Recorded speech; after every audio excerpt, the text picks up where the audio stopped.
Bonjour à tous et à toutes, je suis Thierry Gautreau du CETIM et nous allons voir ce matin une présentation par Robert, notre collègue de la CCI en Bourgogne-Franche-Comté, sur l'IA à l'épreuve du juridique ne cache pas de secret pour pour les PME utilisatrices. Alors voilà, donc cet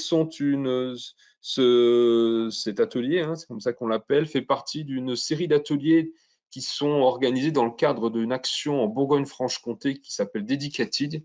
Alors très très rapidement, le temps que les gens arrivent, je vous en parle. C'est une initiative cofinancée par l'Union européenne qui permet aux entreprises d'être embarquées sur l'intégration de toutes les solutions numériques actuelles avec les meilleurs partenaires technologiques de la région. Donc là, vous les voyez tous, hein, le pôle véhicule futur Numérica, le CETIM, Limevalor, etc.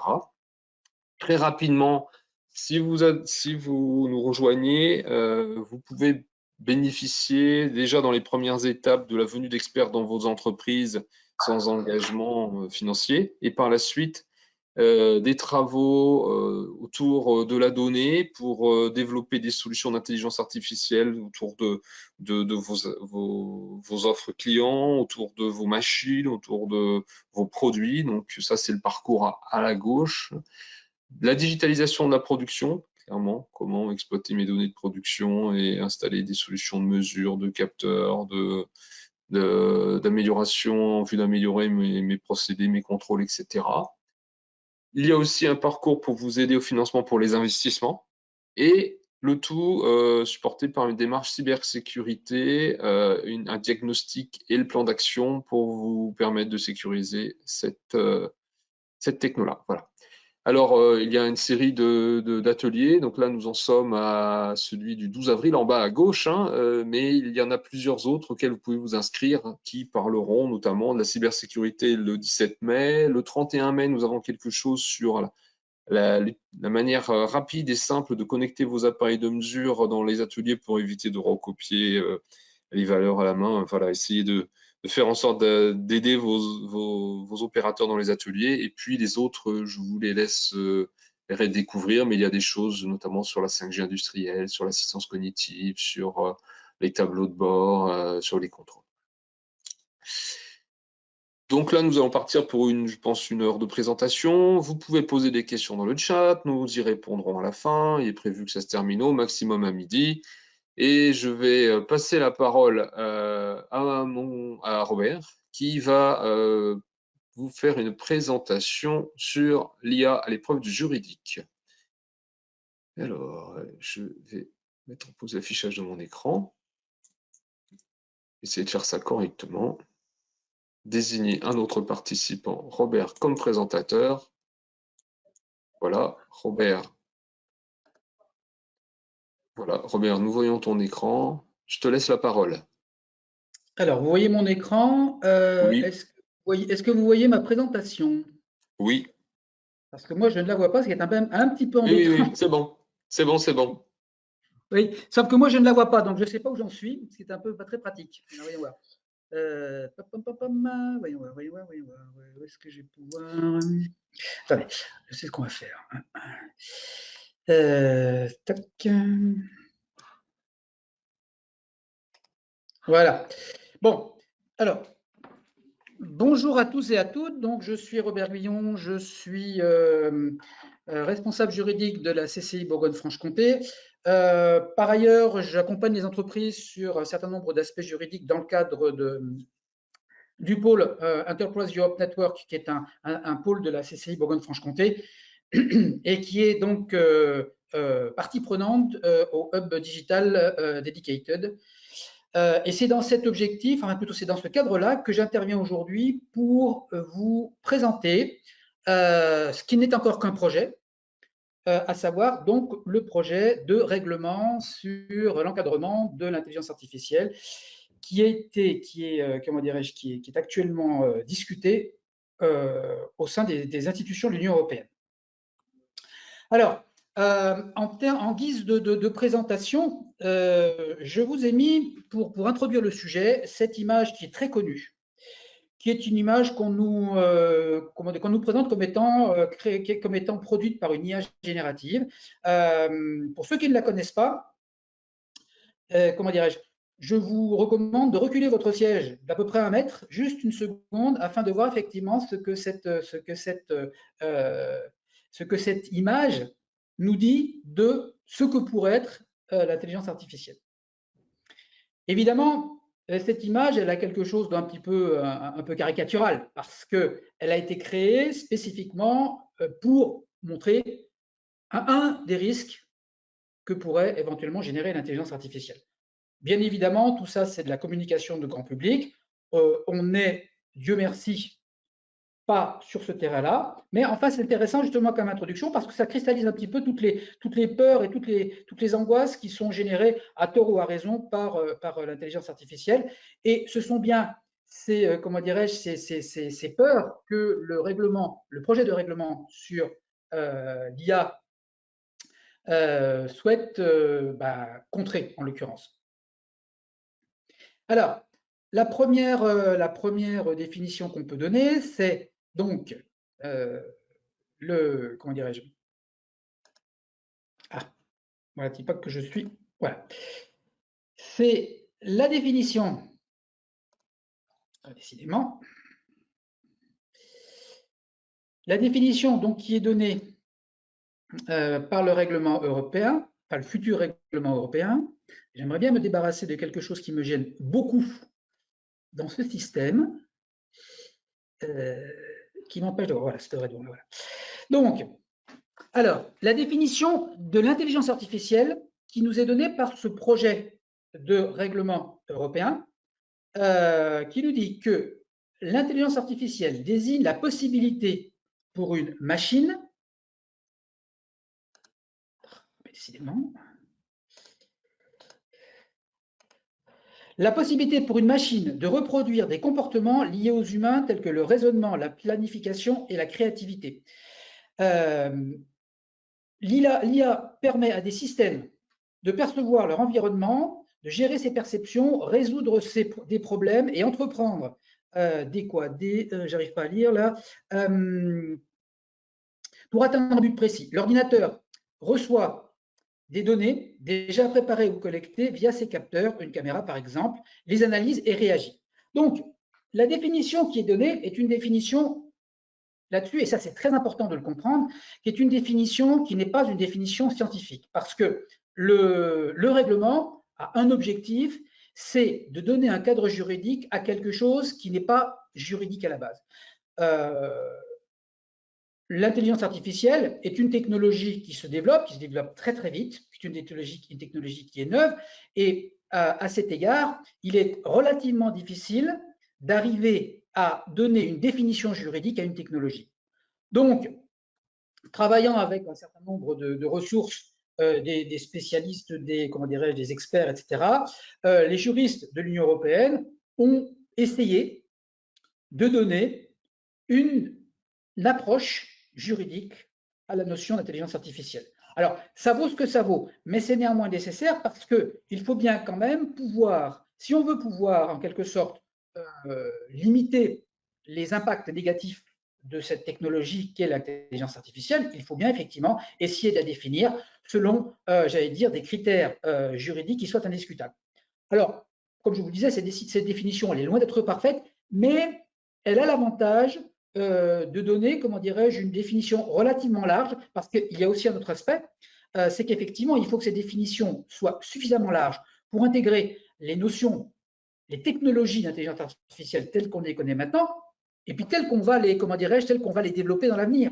Parce qu'on ne change pas de réglementation tous les 15 jours. Donc, il faut pouvoir, intégrer le plus largement possible les techniques qui sont déjà en activité, et puis essayer d'anticiper autant que faire se peut de ce qui va arriver dans les années qui viennent. Le projet de règlement nous donne aussi un système, nous donne aussi en fait une définition de système d'IA, parce que, évidemment, il y a la notion juridique de l'intelligence artificielle, mais il va aussi falloir définir en fait les produits, ou plutôt les outils, les dispositifs qui, qui vont mettre en œuvre ces intelligences artificielles. Et donc, ces outils, on va les appeler des systèmes. Et donc, le règlement nous propose cette définition. Donc, un système d'IA est un logiciel qui est développé au moyen d'une ou plusieurs des techniques et approches énumérées à l'annexe 1 de la directive, et qui peut, pour un ensemble donné d'objectifs définis par l'homme, générer des résultats tels que des contenus, des prédictions, des recommandations ou des décisions influençant les environnements avec lesquels il interagit. Alors, là aussi, de nouveau, on voit que le législateur a souhaité pouvoir définir de façon aussi large que possible la notion de système d'IA, mais comment dirais-je, cette définition doit aussi être en capacité d'accepter en quelque sorte tout simplement les nouveaux outils qui vont être développés à partir de l'intelligence artificielle. C'est comment dirais-je, c'est un défi qui est relativement important parce que, encore une fois, l'intelligence artificielle évolue extrêmement vite. Il est très difficile de pouvoir anticiper sur ce que seront les systèmes d'IA dans quelques années. Alors, on voit aussi un élément qui est important, c'est qu'en fait, le texte prévoit 3 annexes. Le projet prévoit 3 annexes et l'annexe 1 essaye de définir quelques catégories de systèmes d'IA de façon à pouvoir déjà, en quelque sorte, créer une espèce de catégorisation des procédés, des techniques et des outils auxquels seront appliqués, comme on va le voir dans un instant, des modalités d'encadrement particuliers. Alors, il faut bien comprendre que ce projet de règlement européen est un projet qui ne, comment dirais-je, qui n'est pas suspendu, comment dirais-je, dans l'espace au milieu de rien.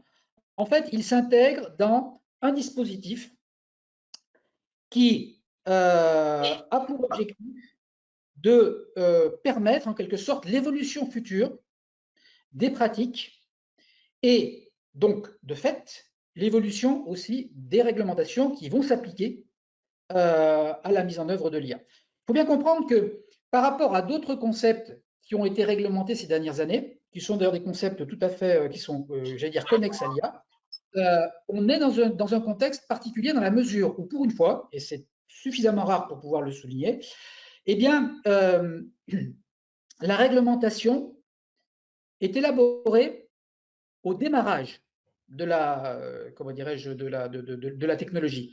En effet, ce à quoi on a été confronté ces dernières années, et je prends l'exemple du règlement de la protection des données personnelles et donc du règlement RGPD qui a été adopté en 2016 et entré en vigueur en 2018, eh bien, le cadre réglementaire, en quelque sorte, est arrivé après coup.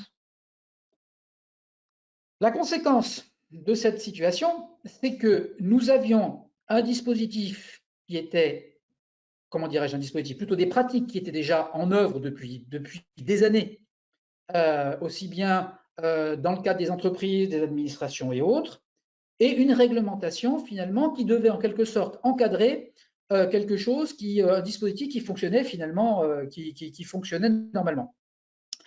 Résultat des courses, qu'est-ce qui s'est passé? Le règlement contient des dispositions qui sont adaptées, enfin qui devraient être adaptées effectivement à la situation. Ça reste discutable. Des dispositions qui s'appliquent à tous de la même façon, qui ne tient pas compte, ou très peu, finalement, de situations diverses, parce que si on prend simplement l'exemple des entreprises, eh bien, il y a des entreprises qui sont grandes, elles sont petites, elles ont des activités qui peuvent comment dirais-je, avoir un impact sur les données personnelles des particuliers, ou d'autres beaucoup moins, etc. Et là où on aurait pu avoir effectivement un texte relativement, comment pourrais-je dire, adapté en quelque sorte aux différentes situations, on a un texte qui se trouve être identique et qui va s'appliquer aux millions d'entreprises européennes, quelle que soit leur taille, quel que soit leur secteur d'activité, quel que soit leur mode de fonctionnement. Et donc, on se retrouve donc en fait avec une réglementation qui est, je dirais pas difficile à appliquer, mais en tout cas qui, dans bien des cas, et serait en quelque sorte le marteau pilon pour écraser la mouche. dans le cadre de l'IA, on a l'avantage, et ça c'est pour ça qu'il faut le souligner, d'avoir finalement une réglementation qui va, plutôt un cadre juridique qui va naître en même temps que la technologie. Alors, j'exagère un petit peu, mais c'est quelque part, c'est l'idée. Et c'est la raison pour laquelle cette réglementation, il a été prévu qu'elle puisse évoluer en même temps que la technologie.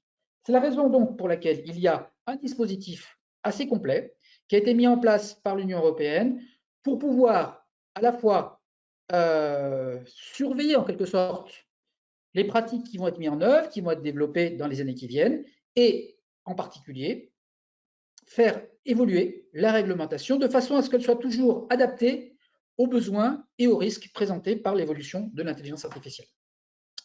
Donc, ce cadre juridique européen, en fait, il est assis sur 3 piliers. D'abord, ce qu'on appelle le pacte sur l'IA. Alors, le pacte sur l'IA, en fait, c'est un, comment pourrait-on dire? Comment on va le définir? C'est en quelque sorte une espèce d'instance informelle pilotée par la Commission européenne, par la Direction générale qui s'occupe des affaires numériques, et qui va animer des groupes de travail constitués par des volontaires qui seront des entreprises, des organisations publiques, etc., pour, comment dirais-je, permettre de réfléchir sur les évolutions potentielles, enfin les évolutions éventuelles de la réglementation future. Alors ça, c'est une pratique, si vous voulez, qui existe déjà sur d'autres sujets. Par exemple, la Commission européenne a développé le même type de principe dans le cadre de l'évolution, notamment de la réglementation fiscale sur la TVA. Il y a donc l'Union européenne réunit des experts venus de toutes les tranches du monde économique, hein, tous les aspects du monde économique, des entreprises, etc. Et ce sont ces experts, en quelque sorte, qui vont faire part de leurs réflexions. Et à partir de ces réflexions, la Commission élabore des guides de conduite, des projets de réglementation, etc. Et donc, c'est une méthode qu'on connaît bien, puisque, encore une fois, on a, comme je vous disais, un sujet, par exemple, un sujet qui est sur la TVA.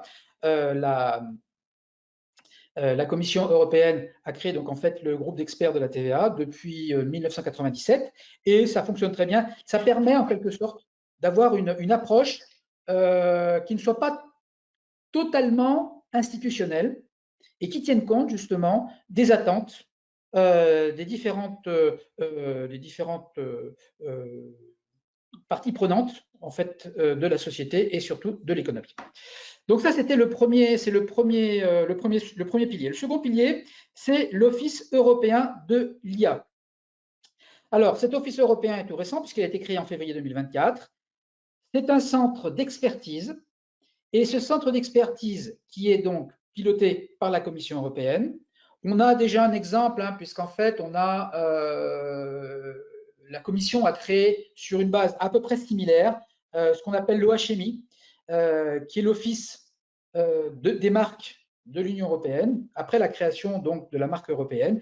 Et cette OHMI, donc, qui existe maintenant depuis 1997, permet en quelque sorte, à partir comment dirais-je, de données issues de tous les pans de la société civile et du monde économique, de faire évoluer, pour le coup, la réglementation. Donc, cet Office européen de l'IA aura exactement le même objectif, sachant qu'en plus de ça, il aura aussi pour objectif de contrôler, en quelque sorte, l'application des réglementations concernant l'IA, notamment dans les États membres. Enfin, dernier pilier, c'est le comité de l'intelligence artificielle générative. Alors, c'est un comité qui a été créé en France en 2023. Alors, sachez qu'il a été créé en France, mais bien évidemment, dans tous les États membres de l'Union européenne, vous avez un comité qui est similaire. Et ces comités sont destinés à aider le gouvernement à développer des politiques en matière de l'IA qui sont conformes en fait à l'orientation économique et à la stratégie économique du gouvernement. Alors là, on est sur quelque chose qui est évidemment qui dépend intégralement des autorités nationales, Mais il faut savoir quand même que ces comités-là vont être développés dans tous les États membres. Pourquoi?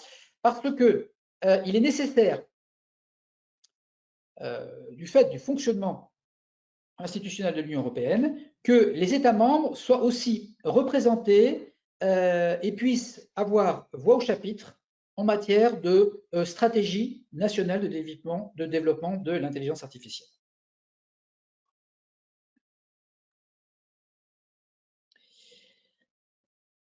Alors, quel est l'objectif du projet de règlement? L'objectif du présent règlement, alors là j'ai pris donc en fait ça doit être l'article 1 du projet de règlement. Donc l'objectif du présent règlement est d'établir un cadre juridique uniforme, en particulier pour le développement, la commercialisation et l'utilisation de l'intelligence artificielle dans le respect des valeurs de l'Union. Le présent règlement poursuit un objectif justifié par des raisons d'intérêt général, telles que la nécessité d'un niveau élevé de protection de la santé, de la sécurité et des droits fondamentaux. Il garantit la libre circulation transfrontière des biens et services fondés sur l'intelligence artificielle, empêchant ainsi les États membres d'imposer des restrictions concernant le développement, la commercialisation et l'utilisation des systèmes d'intelligence artificielle. Alors, cet objectif est intéressant et en gros, en fait, il met en place deux principes. Le premier principe, et c'est le principe fondamental, c'est que ce règlement, il est destiné à gérer, ou plutôt à, oui, on va dire gérer en quelque sorte, la création des IA dans le cadre d'un usage qui ne remet pas en cause des principes fondamentaux de l'Union européenne, à savoir, par exemple, le principe de la protection de l'intérêt général, la protection de la santé et la protection des droits fondamentaux. Ce sont des principes qui sont repris dans le traité de fonctionnement de l'Union européenne. Donc, ce sont des principes sur les principes qui sont sur la base desquels a été construit le fonctionnement, ont été construits le fonctionnement et les institutions de l'Union européenne. Donc, finalement, déjà, qu'est-ce qu'on apprend ici? On apprend que, somme toute, ce règlement, finalement, il vise une chose, c'est contrôler l'usage de l'IA. Donc, ça veut dire que, comme on va le voir, la première conséquence de cette philosophie, si je puis dire, de ce principe de base, c'est que finalement, ce règlement-là sera beaucoup plus pour destiné en quelque sorte à empêcher de développer finalement des usages de l'intelligence artificielle qui présenteraient un risque d'atteinte aux principes fondamentaux de l'Union européenne, plutôt que finalement réglementer en quelque sorte la construction de l'IA et des outils de l'IA. C'est important parce que ça veut dire quoi? Ça veut dire, comme on le verra tout à l'heure, finalement, avec cette réglementation, on est beaucoup plus sur, mettre en place une vigilance quant au dérapage de l'utilisation de l'IA que réellement l'encadrement de sa conception. Je ne sais pas si vous comprenez bien la nuance.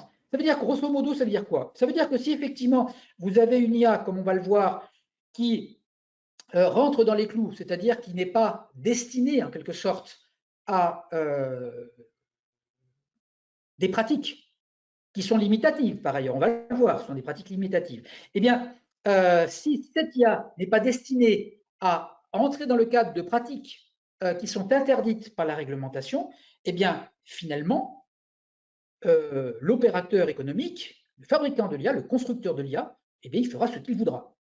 Donc ça, c'est le premier principe. Le second principe, c'est la garantie de libre circulation transfrontière des biens et des services fondés sur l'IA. Alors ce principe-là, il est fondamental parce qu'en fait, ça rejoint effectivement le principe de création et de fonctionnement du marché unique européen. Ce que le législateur européen a voulu éviter, c'est ce qui s'est passé. Et là, je vais reprendre le parallèle avec la protection des données personnelles. C'est que la protection des données personnelles, avant l'entrée en vigueur du règlement de 2016, elle existait déjà. La France avait la loi informatique et liberté, tous les États membres avaient une réglementation qui peu ou prou était relativement proche, mais néanmoins, tous les États membres n'avaient pas le même niveau de protection, n'avaient pas le même formalisme, etc. Bilan du tiercé, ça pouvait, le cas échéant, comment dirais-je, bloquer en quelque sorte, d'une certaine façon, la liberté des échanges entre les entreprises des États membres. Donc, ce que le législateur a voulu faire, il a voulu éviter justement ce risque, et c'est pour ça que dans le cas qui nous intéresse, donc dans la matière de ce règlement, futur règlement sur l'IA, eh bien, finalement, avant même que les techniques d'IA se généralisent à peu près partout, eh bien, ce règlement a pour objectif que, j'allais dire, ab initio, empêcher en quelque sorte que les États membres développent des techniques, plutôt des techniques, pardon, des cadres réglementaires qui auraient pu être finalement pas très compatibles les uns avec les autres et gênant de ce fait, tout simplement, en fait, le développement de l'IA européenne.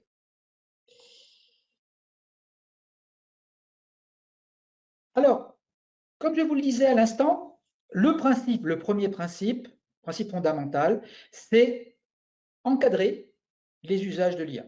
Et ça, ce principe-là, il faut que vous le gardiez à l'esprit parce que c'est vraiment le fondement de, comment dirais-je, de ce texte. Alors, qu'est-ce qu'on retrouve finalement comme principe pour encadrer l'usage de l'IA? D'abord, alors tous ces principes, bien évidemment, c'est du copier-coller du texte. Hein. Je veux dire, là-dessus, j'ai rien inventé, je n'ai pas fait d'interprétation, j'ai vraiment pris copier-coller du texte de façon à ce que justement on puisse voir quels sont finalement, quel est l'enjeu, quelles sont les limites aussi, éventuellement, de ces principes. Alors, premier principe, traiter les risques spécifiquement créés par les applications d'IA. Là, on est effectivement dans l'usage. En gros, ce qu'on veut, c'est pouvoir anticiper sur des IA qui présenteraient un risque. Alors, un risque pour qui? Parce qu'effectivement, c'est utile de le préciser. Eh bien, tout simplement, un risque pour les particuliers. On est là encore clairement dans des principes que l'on retrouve, et j'en fais encore une fois le parallèle parce que le lien entre la réglementation RGPD et la réglementation de l'IA est évident. Donc, le risque, c'est quoi? C'est le risque, effectivement, qui pèse sur la tête des particuliers, que nous sommes tous, particuliers citoyens, par la mise en place d'intelligence artificielle ou de techniques d'intelligence artificielle qui, effectivement, pourraient attenter aux grands principes fondamentaux de sécurité, de respect des personnes, etc. Bref, les droits fondamentaux de l'Union européenne. Ensuite, deuxième principe, interdire les pratiques d'IA qui représentent des risques inacceptables. On va voir comment ça se traduit. Établir une liste d'applications à haut risque. Définir des exigences claires pour les systèmes d'intelligence artificielle concernant les applications à haut risque. Définir des obligations spécifiques pour les développeurs et les fournisseurs d'applications au risque, exiger une évaluation de la conformité avant la mise en service ou la mise sur le marché d'un système d'IA donné, mettre l'application en place après la mise sur le marché d'un système d'IA donné, mettre en place une structure de gouvernance au niveau européen et national. Cette structure de gouvernance, là-dessus, très rapidement, on va passer sur cette thématique-là parce que c'est un sujet, comment dirais-je, c'est un principe qui est déjà en place avec comment dirais-je, les organismes que nous avions vus à l'instant au niveau européen et national. Alors, de ces principes qui découlent du texte, eh bien, on va voir les conséquences concrètes qui vont être mises en œuvre. Je passe là-dessus. Ah oui, il y a un élément important aussi, et ça, c'est une réalité, semble-t-il. Le législateur européen a souhaité que l'un des objectifs du texte soit aussi faciliter l'innovation dans les entreprises numériques grâce à un cadre réglementaire stable. Pourquoi? Parce que, certes, le législateur a pour objectif de définir un cadre juridique qui protège, comme on l'a vu, essentiellement les particuliers, mais il a aussi la volonté de ne pas, avec ce texte, comment dirais-je, inhiber la capacité d'innovation des entreprises. Et ça, c'est très important parce qu'on sent bien effectivement que derrière justement ce souci de précaution, ce principe de précaution, il y a aussi derrière un principe aussi de réalité économique par lequel le législateur démontre qu'il a effectivement compris tout l'enjeu et tout l'intérêt que peut présenter le développement futur de l'intelligence artificielle. Alors c'est intéressant de le souligner parce que vous savez qu'on est quand même très souvent à reprocher à l'Union européenne, effectivement, ces normes, etc., etc., etc. Et on voit bien que finalement, malgré tout, eh bien, il y a le législateur européen, on l'avait déjà vu auparavant, mais là, en particulier, c'est quand même très marqué. Le législateur européen a la volonté de mettre en œuvre, comment dirais-je, une pratique, plutôt un cadre juridique qui soit adapté aux objectifs recherchés, mais qui ne soit pas, comment dirais-je, qui n'ait pas d'effet bloquant, en l'occurrence, sur le fonctionnement des entreprises et dans ce cas particulier, sur l'avenir des technologies. Alors, découlant des quelques principes que nous venons de voir, comment se met en place, qu'est-ce que ce cadre juridique va prescrire? Alors, vous avez ici en fait une présentation que l'on retrouve d'ailleurs dans tous les documents, mais qui a l'avantage d'être une certaine, de donner une certaine clarté quant comment dirais-je, aux obligations qui seront soumises aux entreprises. En fait, c'est une pyramide qui permet de diviser les techniques d'IA en fait en 4 catégories différentes. La première catégorie, c'est ce qu'on appelle les pratiques qui sont considérées comme IA, qui doivent être considérées comme interdites parce qu'elles présentent des risques inadmissibles. La deuxième catégorie, ce sont les pratiques d'IA qui présentent des risques élevés, mais néanmoins qui, du fait de leur intérêt, vont pouvoir être développées sous la condition, enfin plutôt sous réserve d'appliquer un certain nombre de conditions, de répondre à un certain nombre de conditions. La troisième catégorie, je dis la troisième et la quatrième catégorie, parce qu'après tout, elles sont plutôt mélangées en fait. Ce sont les techniques d'intelligence artificielle qui présentent pas ou peu de risques, pour lesquels il n'y aura pas d'obligation, j'allais dire, technique précise, si ce n'est, j'allais dire, l'application, les recommandations d'application d'un certain nombre de principes de bon sens, mais qui seront relativement faciles à mettre en œuvre. Alors, la bonne nouvelle, si vous voulez, c'est que les IA, les techniques d'IA qui sont développées dans le monde économique, plutôt dans le monde industriel, pardon, eh bien, ressortent de ces deux dernières catégories en quasi-intégralité. Quasi-intégralité. Ce qui veut dire donc que cette réglementation, comme on va le voir dans un instant, aura pour, j'allais dire, la grande majorité des entreprises, un impact, somme toute, assez limité, voire même souvent pas d'impact du tout. On va voir effectivement comment les choses se passent. Alors, revenons rapidement quand même sur la notion de IA interdite. Alors en fait, les pratiques d'IA interdites sont des pratiques qui, alors il y a 9 pratiques. La première pratique, c'est ce qu'on appelle le recours à des techniques subliminales, quelle que soit la technique. Alors je passe les détails. L'image tout à l'heure que je vous ai montré en introduction est une technique subliminale. Quand vous reculez votre siège, vous vous rendez compte effectivement qu'il y a un message dans l'image.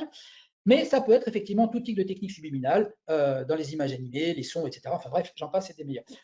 Ceci dit, d'ailleurs, technique subliminale qu'on étudie depuis des années, notamment quasiment depuis que le cinéma existe, et dont on n'est pas certain effectivement qu'elles ont une efficacité aussi, comment dirais-je, aussi déterminée qu'on pourrait l'espérer. Deuxième pratique interdite sont les pratiques qui exploitent les vulnérabilités d'une personne ou d'un groupe de personnes. Troisième catégorie, c'est ce qu'on appelle le principe, les systèmes de catégorisation biométrique. C'est-à-dire qu'en gros, on va mettre en place des systèmes qui vont appliquer des règles différentes selon des critères basés, par exemple, sur la couleur des yeux, la couleur des cheveux, la couleur de la peau, etc., etc. Donc ça, évidemment, ce sont des pratiques qui sont interdites. Sauf si, effectivement, il y a des fins thérapeutiques qui sont prouvées. Quatrième technique interdite, c'est la classification qui aboutirait à une notation sociale. Vous savez, c'est les dispositifs qui sont mis actuellement, qui sont testés en Chine. Ça, évidemment, c'est strictement interdit. Cinquième technique d'IA, c'est évidemment le corollaire à la notation sociale, c'est l'identification biométrique. Sixième technique interdite, c'est les évaluations de risque d'infraction ou de récidive. Alors, ça, petite parenthèse, j'ouvre une petite parenthèse, dans les États du sud des États-Unis, par exemple, depuis déjà un certain nombre d'années, vous avez, comment dirais-je, des tribunaux qui utilisent des, comment dirais-je, des logiciels d'attribution de peine ou de définition de peine qui utilisent justement l'IA dans le cadre, en traitant des données relatives au risque d'infraction et de récidive. Concrètement, ça veut dire quoi? Ça veut dire que si vous êtes jugé dans certains tribunaux du fin fond de ce qu'on appelle la Bible Belt, c'est-à-dire en fait les États du sud des États-Unis, eh bien, si vous êtes noir, si vous êtes issu d'un quartier particulièrement défavorisé, si votre père a été tué dans une, comment dirais-je, par un acte de violence type avec une arme à feu, par exemple, et si vous fumez du crack, eh bien, vous avez toutes les chances, effectivement, par définition, de prendre le maximum. Donc, évidemment, dans l'Union européenne, ces dispositifs-là sont interdits. Vous avez, septième technique interdite, la reconnaissance faciale par le moissonnage non ciblé. Ça, ce sont effectivement les techniques qui permettent comment dirais-je, qui permettent en quelque sorte de détecter dans une foule une personne uniquement en utilisant comme, comment dirais-je, comme élément, en fait, la forme de son visage, la couleur de ses yeux, etc. Alors, ça, c'est certainement, cette technique, c'est certainement quelque chose qui est relativement, enfin, qui va être compliqué, parce que vous savez qu'en l'état actuel des choses, les forces de police utilisent déjà des logiciels dans certaines zones qui justement font état de ce moissonnage non ciblé pour la recherche de, comment dirais-je, de délinquants. C'est quelque chose qui fonctionne très bien en Grande-Bretagne. Et alors ça, c'est là-dessus, la CNIL justement a un regard assez aigu là-dessus et justement ça sera certainement le premier sujet dans lequel elle va intervenir en proposant des règles de bonne pratique. Huitième technique, ce sont les émotions, la déduction des émotions dans les domaines ou des activités répressives. En gros, c'est comment identifier un terroriste avant qu'il passe à l'acte uniquement en lisant sa détermination sur son visage. Dernière technique qui sera interdite, c'est l'identification biométrique à distance postérieure, c'est-à-dire le fait de pouvoir reconnaître un individu sur la base d'une bande enregistrée par une caméra de contrôle, mais après en fait que l'événement se soit réalisé. Alors, ça aussi, c'est quelque chose qui est déjà en place, qui pose un certain nombre de questionnements, sachant que c'est déjà utilisé dans le cadre des forces de police pour éventuellement identifier des personnes une fois que des actes de délinquance ont été réalisés. Donc, si on résume, sont interdites toutes les techniques d'IA qui sont considérées comme une menace pour la sécurité. La sécurité de quoi? Eh bien, tout simplement la sécurité des personnes. Donc là, on est vraiment sur une notion d'usage. Et on va voir d'ailleurs que dans certains cas, il y a effectivement des techniques d'IA qui sont en valeur absolue interdites, mais que l'on va pouvoir éventuellement autoriser parce qu'elles sont utilisées dans des process qui ont effectivement un intérêt et des intérêts contrebalançant effectivement le risque présenté par ces techniques d'IA. Juste pour mémoire, toute infraction à cette disposition expose l'entreprise à une amende de 30 millions d'euros et ou jusqu'à 6% de son chiffre d'affaires annuel mondial. On voit que comment dirais-je, la gamme des sanctions, justement, est faite pour dissuader, en quelque sorte, le futur délinquant ou l'entreprise qui aurait tendance à oublier, en quelque sorte, qu'il existe une réglementation. Donc, pour le reste, puisqu'on a acquis effectivement que nous avons une catégorie d'IA qui est interdite, on ne revient pas là-dessus. Ensuite, comment ça va se passer pour nos 3 autres catégories d'IA? Eh bien, tout simplement, l'approche sera fondée sur la notion de risque. Et donc, on va avoir, comment dirais-je, des conditions qui seront mises en œuvre en fonction du niveau de risque exposé par la technique d'IA qui sera développée. Alors, quelles sont les intelligences artificielles qui présentent un risque élevé? Alors là aussi, on a parlé tout à l'heure de l'annexe 1. Là, c'est l'annexe 3 donc, qui va, du règlement, pardon, du projet de règlement qui va définir les grandes catégories de techniques d'intelligence artificielle qui présentent un risque élevé. Et on va retrouver là-dedans, alors là, par contre, là, j'ai un petit peu, comment dirais-je, synthétisé, parce qu'il y a quand même, je crois qu'il y a 19 catégories, si même on ne fait pas défaut. Donc, seront concernés dans cette catégorie les infrastructures critiques, alors les IA concernant des infrastructures critiques présentant des risques pour la sécurité, exemple les transports. Donc, toutes les IA qui auront pour objectif de réguler en quelque sorte les transports rentrent évidemment dans cette catégorie du fait du risque. Imaginez par exemple une IA qui, comment dirais-je, qui règle le fonctionnement des feux dans une ville, même comme Dijon par exemple. Eh bien, si jamais l'IA se met à déconner plein tube, ça peut quand même poser un certain nombre de problèmes. Ensuite, vous avez les IA qui concerneront l'accès à la formation, l'accès au travail, les IA qui comporteront des éléments de biométrie. Alors, petite parenthèse, vous avez vu que normalement, les techniques d'IA basées sur la biométrie sont interdites. Toutefois, ça fait partie justement des thèmes sur lesquels certaines IA pourront éventuellement développer des concepts basés sur la biométrie, dès lors que l'objectif de l'outil d'IA est un objectif de protection, de soins, etc. Alors, quand je dis de protection, ça peut être de la protection aussi des particuliers dans le cadre judiciaire.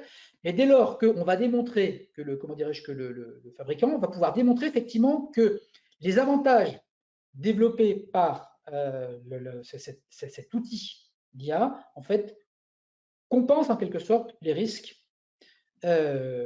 présentés justement par l'utilisation d'indicateurs liés à la biométrie. Ensuite, vous avez l'accès aux services publics et privés, l'accès à une justice équitable et démocratique. Donc là, très clairement, on voit que tout ce qui peut concerner, tout ce qui pourrait éventuellement nous amener vers une IA liée à l'exercice de la justice sera quand même interdit, mais néanmoins peut-être possible, mais fortement encadré. Et puis, là, là je vous ai présenté les principales thématiques. Il y en a d'autres, mais qui sont, j'allais dire, plus mineures. Quelles seront les conditions, justement, pour pouvoir mettre en œuvre, pour pouvoir, en quelque sorte, développer des techniques d'IA qui présentent un risque élevé? Eh bien, d'abord, il faudra mettre en place un système d'assurance qualité. Il faudra, à l'intérieur du système d'assurance qualité, prévoir expressément un système de contrôle humain, à la fois dans la conception et le développement. Tout ça sera encadré par ce qu'on appelle le marquage CE. Alors, le marquage CE, c'est un dispositif que l'on connaît très bien, puisqu'en fait, c'est quelque chose qui a été inventé en 1991 dans le cadre de la réglementation nouvelle approche et qui a pour objectif, en quelque sorte, d'encadrer certains types de produits ou de services par des normes et ou des réglementations.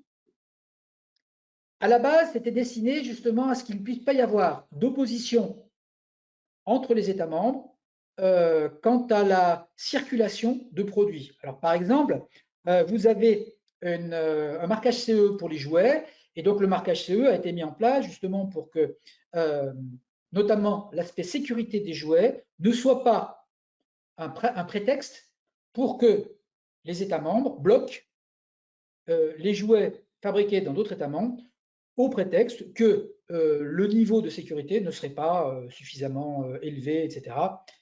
Donc, à la base, le marquage CE a pour objectif de permettre la libre circulation des marchandises et des services sur le marché unique européen.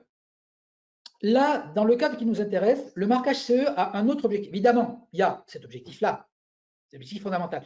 Mais il y a aussi un autre objectif. Le marquage CE permet de valider en quelque sorte que les règles de sécurité que l'on évoque sont bien respectées par l'outil d'IA qui est mis sur le marché.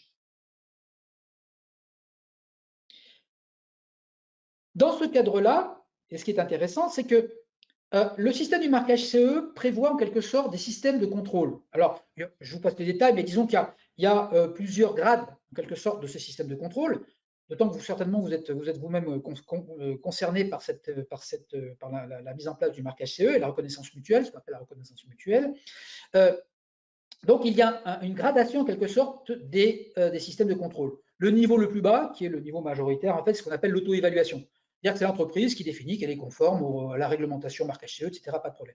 Le niveau le plus haut, c'est un système qui implique la mise en place du contrôle par ce qu'on appelle un organisme notifié. Et donc, c'est un lien direct avec le système d'assurance qualité, car les produits et services, ou plutôt les entreprises qui développent des produits ou services, qui sont soumis au marquage CE et qui sont soumis au niveau le plus élevé de contrôle du marquage CE, enfin de mise en œuvre du marquage CE, effectivement, doivent mettre en place un système d'assurance qualité. Et corollaire justement de cette mise en place, ce système d'assurance qualité doit être contrôlé par ce qu'on appelle un organisme notifié. Eh bien, tout simplement, dans le cadre des techniques d'IA et des outils d'IA qui présentent un risque élevé, eh bien, systématiquement, les entreprises qui vont développer ces outils d'IA ou ces techniques d'IA devront passer par la mise en place, enfin plutôt par le contrôle par un organisme notifié. Enfin, à l'issue effectivement de l'ensemble de la mise en place de l'ensemble de ces réglementations, eh bien, l'IA pourra être mise sur le marché grâce à ce qu'on appelle une déclaration UE de conformité qui sera transmise aux clients, etc., aux utilisateurs. Vous noterez que là encore, nous avons, si l'entreprise ne respecte pas donc les conditions qui sont précitées, eh bien, elle risque une amende de 20 millions d'euros et ou une amende comment dirais-je, qui pourrait aller jusqu'à 4% du chiffre d'affaires annuel mondial de l'entreprise. Alors, maintenant, nous sommes au niveau 3 et au niveau 4 des techniques d'IA. Alors, ce sont les IA qui présentent un risque limité, voire un risque inexistant. Alors, les IA comment dirais-je, qui présentent un risque limité, qu'est-ce qu'on va leur demander? On va leur demander une obligation de transparence. Une obligation de transparence, en fait, ça restera relativement limité parce que on va tout simplement leur demander d'alerter, en l'occurrence le client, l'utilisateur, surtout l'utilisateur d'ailleurs, dès lors que, comment dirais-je, le contenu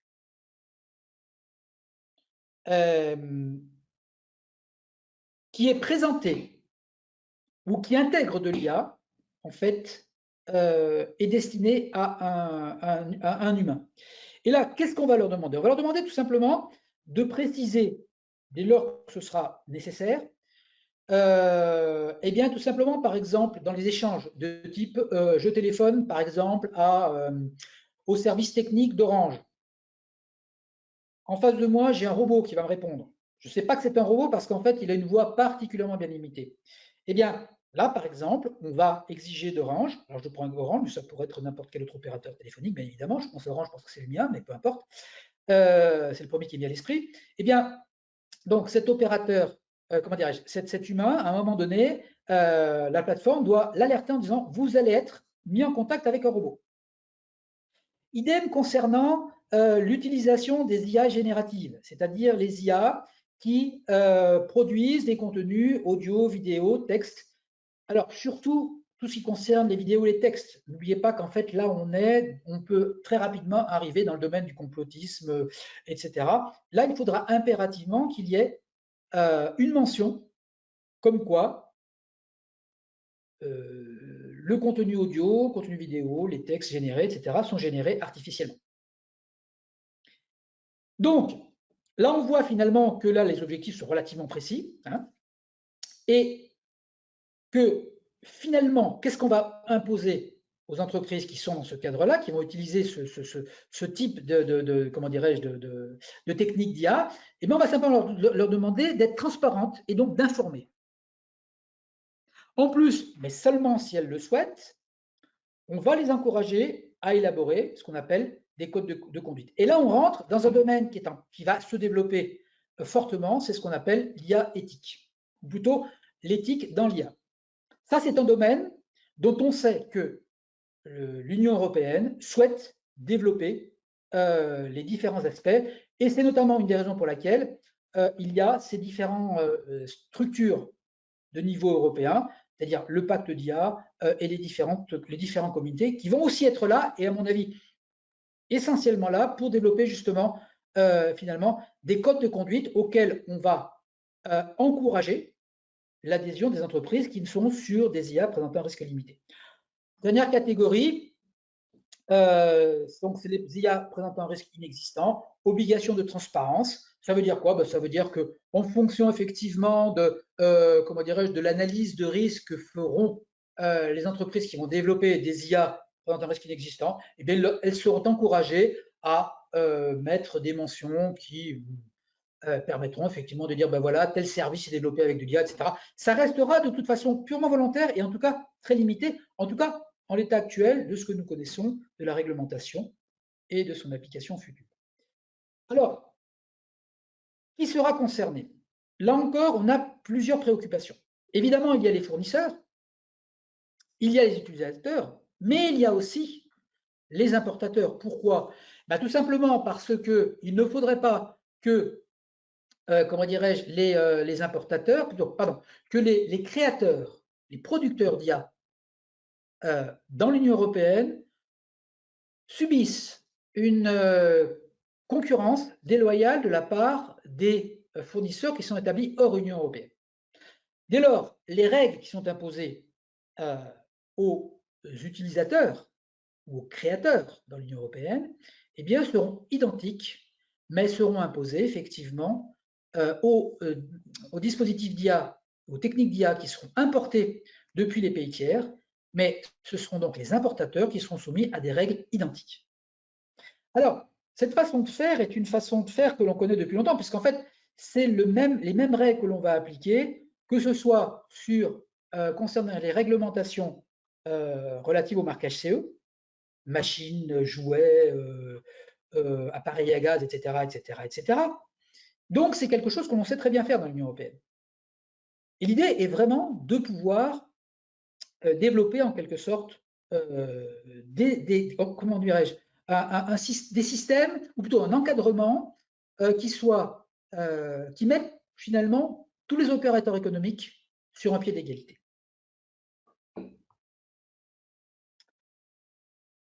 Pour terminer, et je vois qu'il est 25, donc on a pratiquement fini, on aura tenu les délais. Alors, que va-t-il se passer maintenant? Alors, là maintenant, on est dans la phase d'adoption définitive du texte. Il y a eu un accord politique donc, qui a été obtenu en décembre 2023. Le texte sur lequel que nous présentons aujourd'hui donc, a été adopté en séance plénière du Parlement européen le 13 mars. Donc, ça veut dire qu'il ne bougera plus. Hein. Et l'adoption définitive devrait avoir lieu avant fin avril, voire au plus tard tout début mai, parce que c'est la fin de la séance, comment dirais-je, de la séance plénière du Parlement européen. Parce que vous savez que le Parlement européen ne statue pas, ne siège pas comment dirais-je, en permanence. Il y a une session de printemps puis une session d'automne. Et là, donc, comment dirais-je, la session de printemps va se terminer. Et donc, le document passera vraisemblablement d'ici la fin du mois, ou en tout cas tout début avril. Une fois qu'il sera adopté, il sera publié au journal officiel de l'Union européenne dans un délai de 20 jours. Ensuite, les États membres auront 24 mois pour l'intégrer dans leur réglementation. Alors, c'est important justement ces 24 mois. Pourquoi? Parce que le règlement européen, contrairement à un autre véhicule législatif qui est la directive, ne laisse pas la possibilité aux États membres de la façon dont les principes doivent être appliqués. Donc, ça veut dire que ce règlement va être appliqué de façon identique à la virgule près dans toutes les réglementations nationales de l'Union européenne, des États membres de l'Union européenne. Et je veux prendre pour exemple, c'est le règlement RGPD qui effectivement a été repris dans la loi informatique et liberté, mais j'allais dire in extenso et sans, comment dirais-je, sans aucune modification. Pour autant, ça ne veut pas dire que l'application du règlement au bout de 24 mois sera, j'allais dire, totale et définitive. Pourquoi?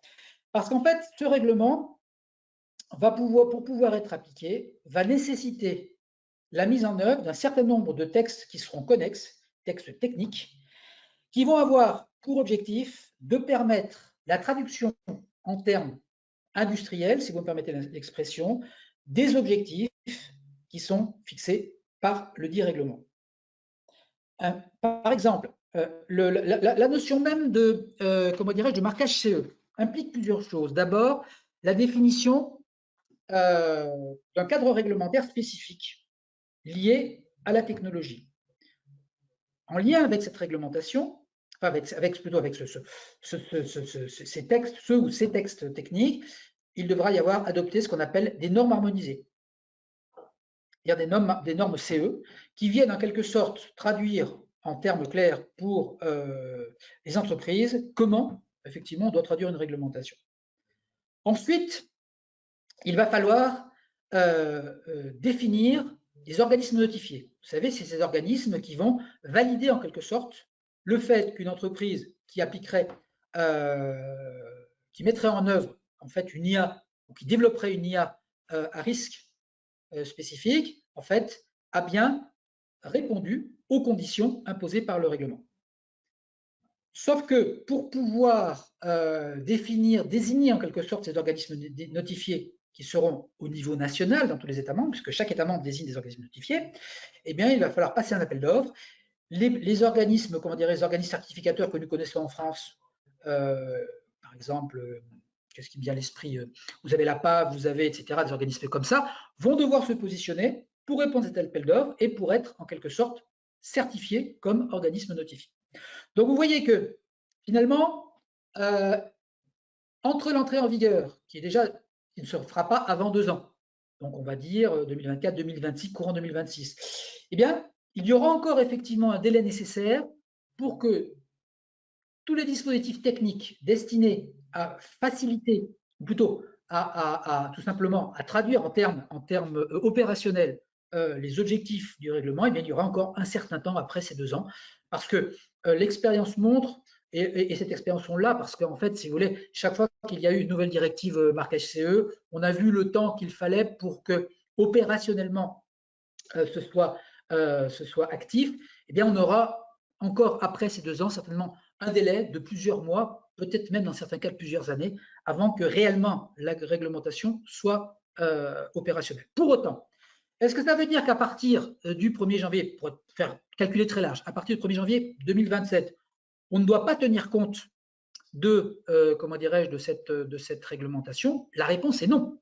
La réponse est non, parce que si par exemple une entreprise dit, oh bah, oui, j'ai vu, moi je pratique effectivement des techniques d'IA qui rentrent dans la catégorie des IA interdites, bon, de toute façon, allez, je vais me donner encore 3 ou 4 ans, puis après j'arrête. Ah ben non, parce que de toute façon, il y a quand même un élément qui sera mis en œuvre dès l'entrée en vigueur, dès ce délai de 2000, enfin, on va dire 2027 en l'occurrence, c'est bien l'interdiction des, comment dirais-je, des IA à risque illimité en quelque sorte.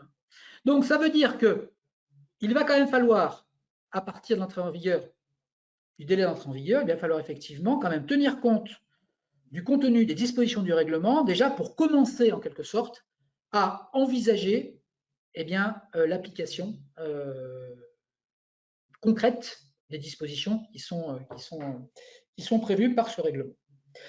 Voilà ce que l'on sait en l'état actuel des choses. Bien évidemment, cette présentation n'est qu'un début parce qu'on va se tenir au courant au fur et à mesure tout simplement des outils techniques de mise en œuvre de ce règlement, et je pense que ça fera l'objet au fur et à mesure de tout simplement de l'appropriation par les États membres et par les entreprises de ce nouveau cadre juridique, de réunions explicatives, et on essaiera justement d'être aussi précis que possible, sachant que, encore une fois, on a l'expérience justement du marquage CE et que des fois, ce n'est pas toujours simple parce que les dispositifs techniques ne sont pas nécessairement en place, alors même que, en fait, la réglementation, elle, doit être appliquée. Voilà, j'en ai terminé avec cette présentation et je suis à votre disposition si vous avez des questions.